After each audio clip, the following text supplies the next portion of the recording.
बिल्कुल आपका मुझे पत्र मिल गया, आप जाइए अभी, बैठो आप। हाँ, प्रताप पिछले सिंह 2 जी। वर्षों में पूरे राजस्थान में आप कहीं भी देखो पीडब्ल्यूडी का काम कहीं नजर नहीं आता है। मैं आपको, चूंकि मुझ समय कम है, 5 मिनट का टाइम है, इसलिए मैं ज़्यादा कुछ नहीं कहते हुए इतना कह सकता हूँ कि 8 से 13 और 13 से 18 का कोई कंपैरिजन नहीं है। जो 13 से 18 में जो काम हुए उसका कोई मुकाबला ही नहीं है जब आपकी सरकार थी उससे। मेरा यही निवेदन है कि मेरे क्षेत्र में वसुंधरा सरकार के समय छबड़ा और कुमराज सड़क पर 40 करोड़ रुपए मंजूर हुए थे, उसका काम भी प्रारंभ हो गया था। पूरी सड़क कंप्लीट हो चुकी है। बीच में एक डैम आता है, हिंगलोट डैम। हिंगलोट डैम के डाउन स्ट्रीम में सड़क बननी है। वो 1300 किलोमीटर का पैच है, 1300 मीटर का पैच है। एडिशनल चीफ इंजीनियर कोटा उस रोड का जब मुआयना करने आए तो उन्होंने कहा कि यहाँ पर डांबर सड़क ठीक नहीं रहेगी, इसके दोबारा से प्रपोजल बना के भेजो ताकि ये 1300 मीटर सीसी रोड बन सके, ताकि भविष्य में ख़राब नहीं हो। मुझे बताते हुए दुख है कि फंड का एलोकेशन है, उस सड़क में 40 करोड़ रुपए की राशि मंजूर हुई थी, उसमें 5 करोड़ रुपए अभी बाकी है। उस जो 1300 मीटर सड़क बननी है उसमें करीब 3-3.25 करोड़ रुपए का खर्च है। पैसा भी है, पर पिछले 2 साल से लगातार पत्र लिखने के बाद भी आज तक वो सड़क पूरी नहीं हो पाई है। वो सड़क महत्वपूर्ण सड़क है। वो सभापति महोदय, वो न केवल कोटा और बारां को, बाकी सीधा मध्य प्रदेश से हमारे पूरे इलाके को लिंक होती है और आगे जाके आगरा बॉम्बे रोड से मिलती है। यही नहीं, सरकार बनने के बाद घुघोर पुलिया पार्वती नदी पर बन रही है, उसका काम प्रारंभ हो गया था। ठेकेदार वहाँ पर अपने जो भी सामान था काम करने के वो ले आया था। उसके बाद में पता नहीं किन कारणों से फॉरेस्ट का अड़ंगा लगाकर उस काम को बंद कर दिया। अब फॉरेस्ट का क्लियरेंस भी आ चुका है, करीब 15 करोड़ रुपए की पुल है, पैसा भी भारत सरकार ने सब दे दिया है। मेरा निवेदन है कि उस काम को भी शुरू करें। CSR से एक जेपला संपर्क सड़क की पुलिया बन रही थी, करीब 1-1.5 करोड़ रुपए की पुलिया है, पूरी की पूरी पुलिया कंप्लीट हो चुकी है। मात्र एक स्लेब बचने की वजह से वो पुलिया 2 साल से वैसी की वैसी पड़ी है, काम नहीं आ रही है। या इस प्रकार की अधिकारियों की लापरवाही मैंने भविष्य में कभी नहीं देखी जो आज देखने को मिल रही है।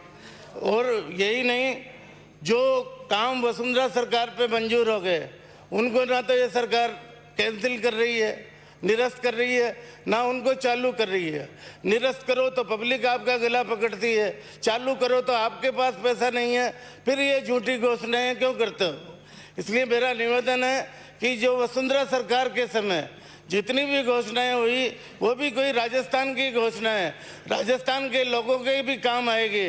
आप राजनीति से ऊपर उठकर आप उन कामों को अवश्य कराएंगे।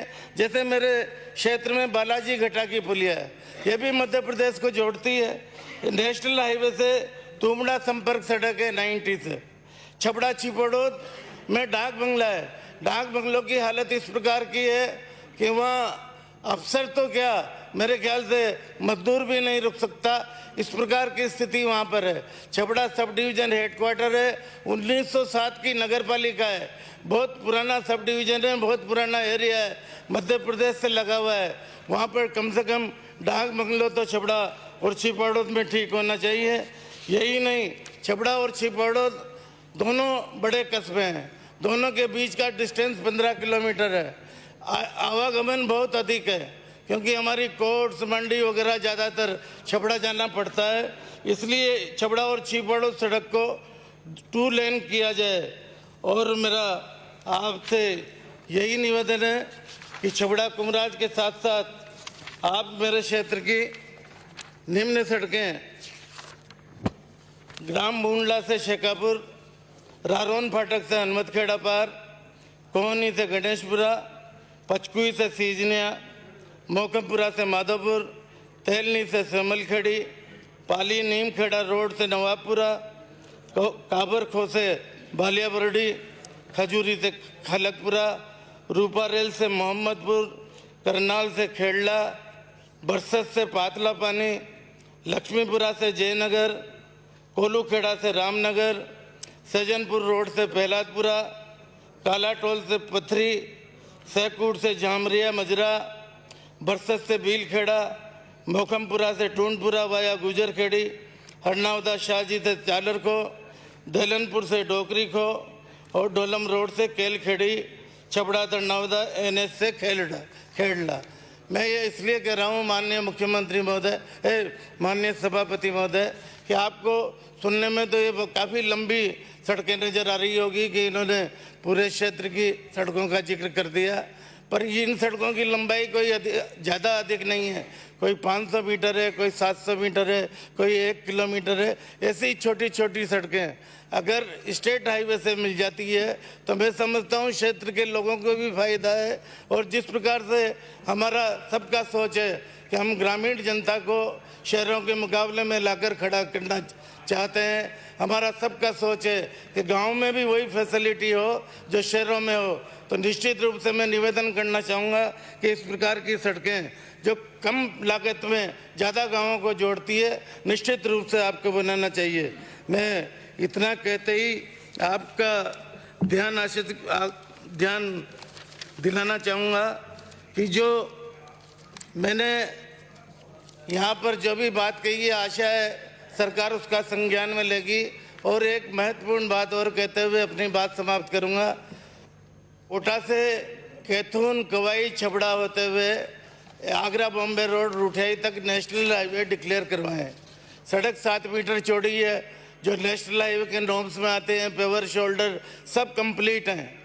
आप मात्र थोड़ा सा अगर उसको धक्का लगाओगे, भारत सरकार में पत्र लिखोगे, हम भी कोशिश करेंगे, तो निश्चित रूप से नेशनल हाईवे बनने के बाद न केवल कोटा को बल्कि कोटा से लेकर छबड़ा तक जितने भी कस्बे आते हैं, उसमें कैथून बड़ा कस्बा है, बपावर है, सांगोद है, कवाई है, छबड़ा है, दरनावदा है, रुठियाई है, इन सबको फ़ायदा मिलेगा। और मैं आपको निवेदन करना चाहूँगा कि हमारे यहाँ छिपा बड़ौद में लहसुन की स्पेशल मंडी है।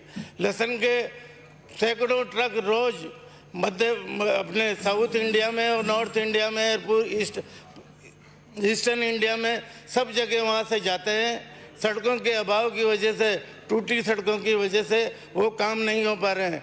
गौरव रोड की इस प्रकार की स्थिति है कि गौरव रोड कहीं DPC हो गई, कहाँ ग्रेवल सड़क हो गई है। वो मात्र पैसों के अभाव में, ठेकेदारों को पेमेंट नहीं होने की वजह से वो पूरी नहीं हो रही है।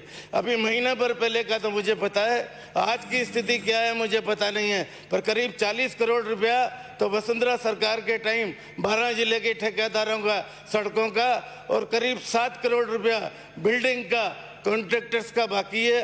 अब जो कॉन्ट्रैक्टर्स का 2-2 साल से पैसा बाकी है, तो मैं आपसे पूछना चाहूँगा सभापति महोदय कि वो काम किस प्रकार से कर पाएगा, हम राजस्थान को किस प्रकार से आगे ले जाना चाहेंगे। अभी मैं समझता हूँ हेमा राम जी ने जिस प्रकार का दुखड़ा रोया, ये सत्ता पक्ष के होते भी इनकी पीड़ा हमको भी सुनने में बुरी लगी। तो आप प्लीज कंक्लूड कर सकते हैं सभापति महोदय कि हमारी जो विपक्ष के सदस्य हैं किस प्रकार की स्थिति होगी। मेरा आपके माध्यम से सरकार से निवेदन है कि जितना जल्दी हो सके पुराने जिन कॉन्ट्रैक्टर्स के पेमेंट बाकी हैं उनका पेमेंट काम करवाएं, और जो वसुंधरा सरकार के समय जितने भी काम मंजूर थे उन काम को प्राथमिकता के आधार पर कराएं। बहुत बहुत धन्यवाद।